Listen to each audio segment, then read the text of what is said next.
After Britain struggled and endured the horrors and deprivations of the Second World War, the citizens of our country created a social revolution. But now Britain and other Western nations have started to turn their back on the idea of a civilized state with horrible results. Harry Leslie Smith is the newest darling of leftist politics in Britain at the ripe old age of 94. He's written several books on social justice, all in his 90s, has more than 100,000 followers on Twitter, a popular podcast, and contributes to several publications.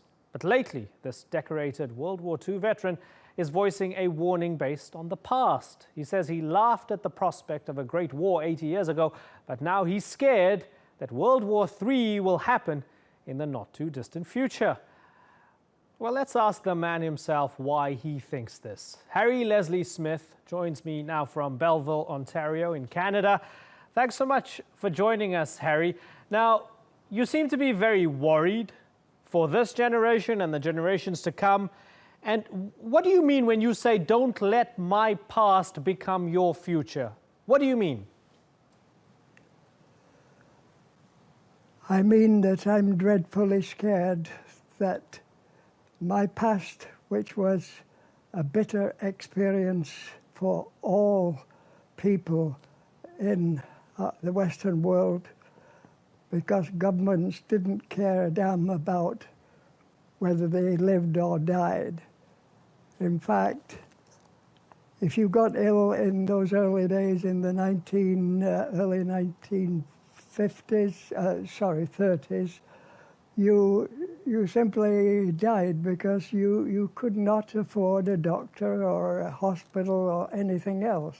We have to ensure that everyone in all our Western countries pays their legitimate taxes, because without taxes, no government can create new hospitals or universities or schools. They must get people paying their fair share. As someone who fought the Nazis during World War II, how did you feel when, at the age of 94, you saw Nazis on the streets of Charlottesville in the US? It was inevitable. He felt that he could get away with anything. And it was only a few chosen people who made him regret that he didn't come out immediately and apologize for his attitude towards that particular incident. It's the U.S. is in a very crucial stage right now, and it could develop over the next 2 to 3 months, and we may be surprised at the results of what happens, whether Trump is going to be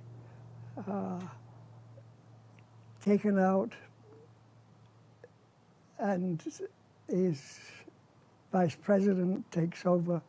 I don't know which will happen, but it assuredly will happen very, very soon. Why do you think, sir, that your message resonates with so many young people? Because a lot of the mediums that you're using, you have your own podcast, Harry's Last Stand, you have your Twitter handle with more than 100,000 Twitter followers. A lot of young people are retweeting you, are engaging with you, are listening to what you have to say. What does that tell you? Did you expect this? Are you surprised? I'm both surprised and happy, very, very happy about this. I think also it wasn't all just my doing. I think that Corbyn's success is due in part, in a huge part, to the young people who got behind him at the election and put him in the position he is in today.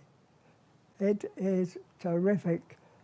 I endorse it, I love it, and I just can't wait to see our dear Elizabeth may take a tumble because she is still from the old school of keep the people down and keep the conservatives up. And that is no good for any country. Conservatism is dead, as far as I'm concerned, and I will do my damnedest to make sure it stays dead. But are you comfortable with that? Are you comfortable with people seeing you as no more than a leftist activist? Because you've got a lot to contribute, you've got a lot to say about the world, and you've got a rich history and experience. Are you comfortable being boxed in as a leftist activist, a Corbyn supporter? Most certainly. Where else can we go for justice? We have not too many alternatives, but my alternative, Corbyn, is the best, and I think the one that will prove of most benefit to our country. And not only our country, because whatever happens in Britain rapidly happens across the Western world. It's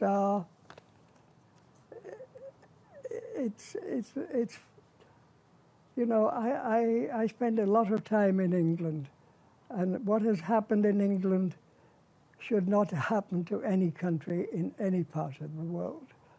I mean, when I see people who can't afford to rent a place to live and have to sleep on the streets in towns and cities in England, I think it's just an absolute terrible thing.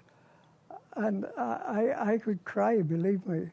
There's these people holding out their hands, and these are people, young people, middle-aged people, all ages, sitting there. Now, surely we can't allow it. We must be able to do something better than that.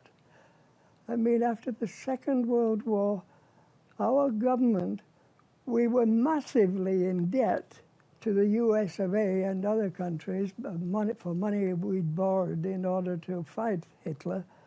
And even so, our government went out and they started building houses.